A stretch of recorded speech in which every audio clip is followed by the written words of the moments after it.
નમસ્કાર દર્શક મિત્રો, નીકળતા ગુજરાત ન્યૂઝમાં આપનું સ્વાગત છે।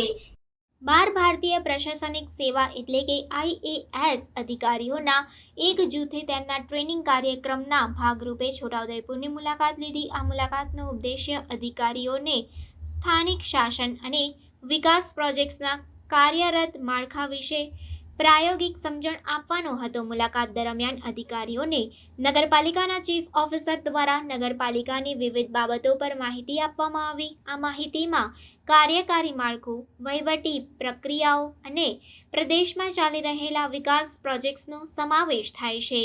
અધિકારીઓએ સ્થાનિક અધિકારીઓ સાથે પણ વાતચીત કરી અને શહેરી વ્યવસ્થાપનમાં સામેલ પડકારો અને વ્યૂહરચનાઓને સમજવાનો અવસર મેળવ્યો। આ મુલાકાત એક વ્યાપક ટ્રેનિંગ પહેલનો ભાગ છે, જેનો ઉદ્દેશ્ય IAS અધિકારીઓને હેન્ડ્સ ઓન અનુભવ અને દેશભરના વિવિધ વહીવટી પરિપ્રેક્ષ્યની ઊંડાણપૂર્વક સમજણ આપવાનું છે।